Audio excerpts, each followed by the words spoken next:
दोस्तों क्या आप जानते हैं दुनिया का सबसे बड़ा स्टैचू कहाँ है? भारत का सॉल्ट डेजर्ट यानी कि नमक डेजर्ट कौन से राज्य में है? और सबसे ज्यादा चीनी खाने वाला राज्य कौन सा है? ये वो राज्य है जो श्री कृष्ण से लेकर सुदामा तक का घर, महात्मा गांधी से लेकर विक्रम साराभाई तक की जन्मस्थली है। यहाँ भारत का सबसे बड़ा प्राइवेट रेजिडेंस है। हरा भरा ये राज्य इतिहास, किला, संगीत और संस्कृति का एक आदर्श मिक्सचर माना जाता है। डेयरी प्रोडक्ट्स के उत्पादन में नंबर 1 ये राज्य पूरी तरह से शाकाहारियों की धरती है और ये राज्य फेमस है अपने चनिया चोली और केडियो के लिए। नवरात्रि की धूम में गरबा और जलेबी के साथ फाफड़ा का टेस्ट देने वाले इस राज्य का नाम है गुजरात। जी हाँ, हम बात कर रहे हैं दोस्तों गुजरात राज्य की, जिसे द लैंड ऑफ लेजेंड्स भी कहा जाता है। तो आइए जानते हैं गुजरात के कुछ अमेजिंग फैक्ट्स। लेकिन वीडियो को शुरू करने से पहले अगर आप हमारे चैनल पर नए हैं तो please subscribe our channel and also press the bell icon. दोस्तों गुजरात भारत के पश्चिम तट पर स्थित एक राज्य है जो 1600 किलोमीटर की कोस्टल लाइन होने का खिताब अपने नाम कर चुका है। गुजरात दक्षिण में दादरा और नगर हवेली, दमन और दीव, उत्तर पूर्व में राजस्थान, दक्षिण पूर्व में महाराष्ट्र, पूर्व में मध्य प्रदेश, पश्चिम अरब सागर से, जबकि उत्तर में पाकिस्तान के सिंध से घिरा हुआ है। 1,96,000 स्क्वायर किलोमीटर के क्षेत्रफल के साथ ये राज्य भारत का 5वां सबसे बड़ा राज्य है, जबकि आबादी के लिहाज से ये राज्य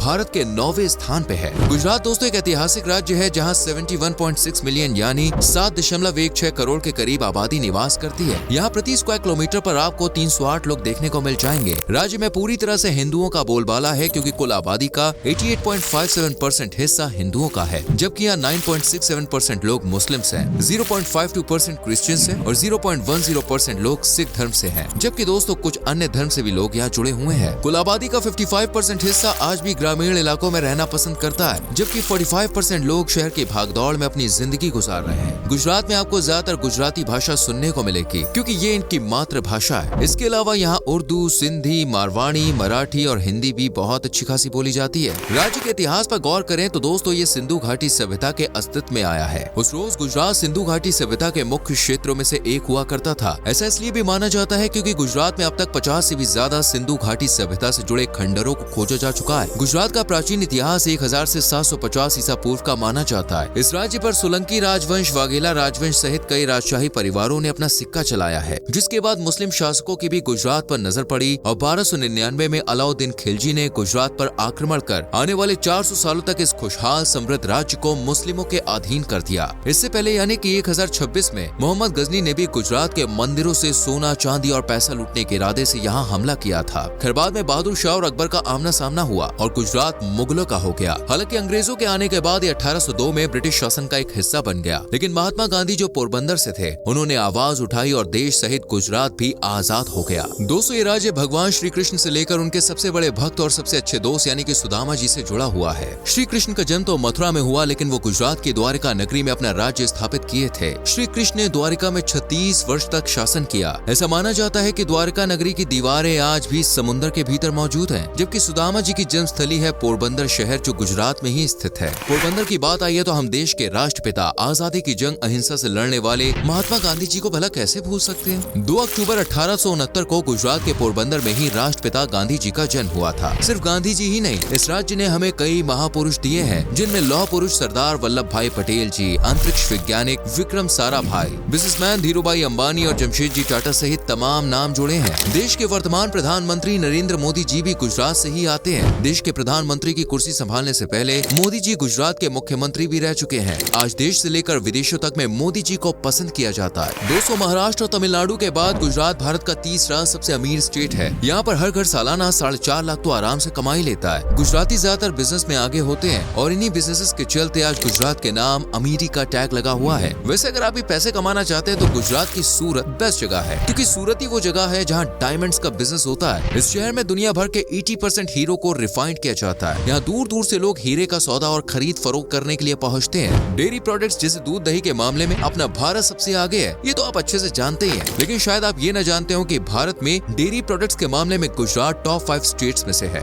दरअसल इसी राज्य में अमूल का दूध तैयार किया जाता है, वो भी दोस्तों बड़े लेवल पर। वैसे क्या आप जानते हैं दोस्तों एशिया की ग्रीनेस्ट कैपिटल सिटी कौन सी है? अहमदाबाद से 21 किलोमीटर की दूरी रखने वाला शहर गांधीनगर एशिया का ग्रीनेस्ट कैपिटल सिटी है, जहाँ 50% जमीन हरियाली से ढकी हुई है। इसलिए दोस्तों यहाँ की हवा भी बेहद प्योर और हेल्दी है। गुजरात एक साफ सुथरा शहर है। यहाँ गंदगी आपको ना के बराबर देखने को मिलेगी और इसका क्रेडिट जाता है यहाँ के लोगों को, जो अपने शहर, अपने राज्य को साफ सुथरा रखने के लिए समय समय पर छोटे मोटे अभियान चलाते रहते हैं और पेड़ भी लगाते हैं। गुजराती जो होते हैं वो बड़े ही मीठे स्वभाव के होते हैं, मतलब हर किसी की मदद करना करना, बेसहारा को सहारा देना और जितनी हो सकती है गरीब, लाचार और बेघरों की मदद करना ही इनका पहला काम होता है। भूखे को खाना खिलाना तो गुजरातियों में सबसे बड़ा पुण्य समझा जाता है। और हाँ, ये दिमाग से बड़े शांत और चालाक भी होते हैं, लेकिन सिर्फ बिजनेस के मामले में बाकी किसी को धोखा देना या किसी के साथ ठगी करना इनकी शान के खिलाफ होता है। गुजरातियों का इतना मीठा होना शायद चीनी की वजह से है। जी हाँ, शुगर। असल में गुजरात में चीनी की खपत सबसे ज्यादा है। गुजरात के ज्यादातर व्यंजन मीठे होते हैं। यही कारण है कि भारत में सबसे ज्यादा चीनी खाने के मामले में गुजरात नंबर 1 है। वैसे तो अपना भारत सनातनी है, लेकिन सबसे ज्यादा शाकाहारी लोग की संख्या के मामले में गुजरात भारत में अव्वल नंबर पे है। यहाँ लगभग 60.95% लोग ऐसे हैं जिन्होंने कभी नॉनवेज हाथ ही नहीं लगाया और ना ही वो लगाना चाहते हैं। यहाँ लोग शाकाहारी भोजन को किस तरह फॉलो करते हैं, इसका अंदाजा आप डोमिनोज, पिज्जा हट और सबवे को देख के ही लगा सकते हैं, जिन्होंने दुनिया भर में पहली बार अपना वेजिटेरियन आउटलेट अहमदाबाद में खोला। गुजरात को दोस्तों त्योहारों की नगरी भी कहा जा सकता है, क्योंकि यहाँ जितनी भव्यता और जोश के साथ हर त्योहार को मनाया जाता है वो कमाल है। नवरात्रि में महिलाएं घाघरा चोली और पुरुष केडियो और कफनी पजामा पहनकर जो जोरदार गरबा खेलते हैं, उन्हें देखकर बहुत मजा आ जाता है। नवरात्रि का जोश पूरे 9 दिनों तक गुजरात में देखा जा सकता है। इसके अलावा यहाँ दशहरा, दिवाली, रथ यात्रा और पतंग उत्सव, जिसे मकर संक्रांति भी कहा जाता है, वो बड़े ही कमाल के तरीके से मनाते हैं। साथ ही यहाँ मेलों में भद्र पूर्णिमा मेला, महादेव मेला लगभग पूरे राज्य में लगाए जाते हैं। दोस्तों, गुजरात के पहनावे की बात करें तो यहाँ पर पटोला रेशम साड़ी गुजराती संस्कृति का सबसे बड़ा नमूना है। चनिया चोली, जिन्हें घाघरा चोली भी कहा जाता है, ये महिलाओं की प्रमुख पोशाक है, जिसे वो त्योहारों और प्रमुख उत्सवों के दौरान पहनती हैं। वहीं पुरुष धोती कुर्ता प्रेफर करते हैं। हालांकि रोजाना यहाँ पुरुष पैंट शर्ट और महिलाएं साड़ी, घाघरा या सलवार सूट का भी इस्तेमाल करती हैं, लेकिन ज्यादातर घाघरा चोली और साड़ी पहनती हैं। घूमने की बात करें तो गुजरात में जाके आपको Vadodara, Kankaria lake, Somnath temple, Porbandar beach, marine national park, Junagadh, Saputara hill station, Surat, Patan, Ahmedabad, Girnar, Gandhinagar जैसी तमाम जगहों पर आप घूम सकते हैं, जहाँ घूमने और कमाल के पर्यटन स्थलों को देखना यार काफी ज्यादा अमेजिंग एक्सपीरियंस आपको देता। गुजरात के सरदार सरोवर बांध के पास बना स्टैचू ऑफ यूनिटी दुनिया भर से लोगों को अपनी ओर अट्रैक्ट करता है। 182 मीटर ऊंचे स्टैचू को दुनिया का सबसे ऊंचा स्टैचू माना जाता है। इस मूर्ति को सरदार वल्लभ भाई पटेल जी के सम्मान में बनवाया गया है, जिसे देखने के लिए आज दुनिया भर से लोग गुजरात की सरजमी पर पहुंचते हैं। गुजरात में भारत का सबसे बड़ा जिला मौजूद है, जिसका नाम है दोस्तों कच्छ, जो कि 45,674 स्क्वायर किलोमीटर के टोटल एरिया को कवर करता है। कच्छ का मतलब होता है कुछ जो रुक रुक कर गीला और सूखा हो जाता है। ये जिला वाकई में दोस्तों बेहद खूबसूरत है। पूर्णिमा की रात को चांदनी की रोशनी से जगमग हो जाने वाला कच्छ का रण भी गुजरात की शान है। इसे दुनिया के सबसे बड़े नमक डेजर्ट में से एक माना जाता है, जो कच्छ जिले में 7500 स्क्वायर किलोमीटर के क्षेत्रफल में फैला हुआ है। यहाँ की खूबसूरती देखते ही बनती है। इसी रेगिस्तान में हर साल रण महोत्सव का आयोजन भी किया जाता है, जो देखने में दोस्तों बेहद लुभावना लगता है। गुजरात दोस्तों एशियाई शेरों का घर है और गिर नेशनल पार्क इन शेरों का अड्डा है, जिसकी स्थापना 1965 को की गई थी, जिसका कुल एरिया 1412 स्क्वायर किलोमीटर के अराउंड है। यह पूरे एशिया का एकमात्र ऐसा एरिया है जहां आपको एशिया के शेर देखने को मिलेंगे। यहाँ पर करीब 523 एशियाई शेर रहते हैं, जिन्हें देखने के लिए हर साल बड़ी तादाद में एनिमल लवर्स इस पार्क पे पहुँचते हैं। इसी राज्य में भारत का सबसे बड़ा प्राइवेट रेजिडेंस भी है, जिसकी वास्तुकला देखकर हर कोई हक्का बक्का रह जाता है। वडोदरा में स्थित इस अद्भुत पैलेस को लक्ष्मी विलास पैलेस के नाम से जाना जाता है, जो बकिंगम पैलेस से 4 गुना बड़ा है। दोस्तों, पूरे भारत में अगर आपको घूमने या रहने के लिहाज से सबसे सुरक्षित जगह की तलाश है, तो वो भी गुजरात ही है, जहाँ क्राइम रेट सबसे कम है और यहाँ पर हर धर्म, हर जाति के लोग बिल्कुल मिलजुल के रहते हैं, जैसे एक ही परिवार से हो। यहाँ महिलाएं भी काफी सेफ रहती हैं, फिर चाहे वो सोलो ट्रिप पर ही क्यों ना हो। गुजरात भारत का वो राज्य है जहाँ सबसे ज्यादा एयरपोर्ट्स मौजूद है। यहाँ पर पूरे 19 एयरपोर्ट मौजूद हैं और ये सभी एक्टिव है। यही कारण है कि गुजरात में ट्रेवल करना और पहुँचना हर किसी के लिए बेहद आसान है, क्योंकि दोस्तों इन एयरपोर्ट से देश विदेशों के लिए फ्लाइट्स उड़ती रहती है। वैसे फ्रेंड्स, गुजरात जाएं और यहाँ के स्वादिष्ट व्यंजनों को ना चखे तो भैया मामला देखो कुछ अधूरा सा होता है। इसलिए चलिए अब यहाँ के स्वादिष्ट खाने पर भी नजर डाल लेते हैं। शहर में आपको रंग बिरंगी कई डिशेज और मिठास में तमाम मिठाइयाँ देखने को मिल जाएंगी। जैसे कि हमने आपको बताया, यहाँ शाकाहारी सबसे ज्यादा है, तो वेज लवर्स के लिए ये शहर किसी स्वर्ग से कम नहीं है, जहाँ गुजराती दाल, कड़ी, सैलेड, पूरी, चपाती, ढोकला, थेपला, फाफड़ा, कचौरी, इसके साथ ही हंडवो, देवरा जैसी लाजवाब डिशेस मिलती है, जिन्हें देखते ही यार मुंह में पानी आ जाए। मीठे की बात करें तो पूरन पोली, श्रीखंड, घेवर, मालपुआ, इन सबको बहुत पसंद किया जाता है। लेकिन ऐसा भी नहीं है कि यहाँ नॉन वेजिटेरियंस के लिए कुछ नहीं है। नॉन वेजिटेरियंस के लिए यहाँ चिकन, मटन, फिश से बनी तमाम डिशेज है बॉस। अब ये मान लीजिए कि आपका पैसा गुजरात में जाकर एकदम वसूल होने वाला है। वैसे यहाँ जाने का सबसे अच्छा समय है अक्टूबर से फरवरी के बीच, यानी सर्दियों का मौसम। ऐसा इसलिए क्योंकि गुजरात की झुलसा देने वाली गर्मी को शायद आप बर्दाश्त न कर पाएं और बारिश में आप शायद कहीं घूम ही ना पाएं। लेकिन दोस्तों, सर्दियों में फाफड़ा जलेबी खाते हुए पूरे गुजरात की सैर करना दिल खुश कर देता है। यहाँ जाने के लिए आप फ्लाइट और ट्रेन का सहारा ले सकते हैं और साथ ही रोडें भी बढ़िया है, तो गाड़ियों से भी जा सकते हैं। और यहाँ पे जाने के बाद बजट भी पूरी तरह से आपके ऊपर डिपेंड है, क्योंकि गुजरात का हैंडीक्राफ्ट कुछ ऐसा है कि आप खरीदने में मजबूर हो जाएंगे और आपका मन करेगा हर जगह घूम लूं और बहुत कुछ खरीद लूं। दोस्तों उम्मीद है कि आपको एक खुशहाल राज्य पसंद आया होगा। अच्छा लगा है तो लाइक और शेयर जरूर करें। आप कभी गुजरात गए या नहीं, या वहाँ रहते हैं तो अपना एक्सपीरियंस हमारे संग लिखें। चैनल को सब्सक्राइब करके बेल आइकॉन प्रेस करें जिससे आने वाली वीडियोस मिस ना हो। मिलते हैं अगली वीडियो में। Till then bye bye, take care.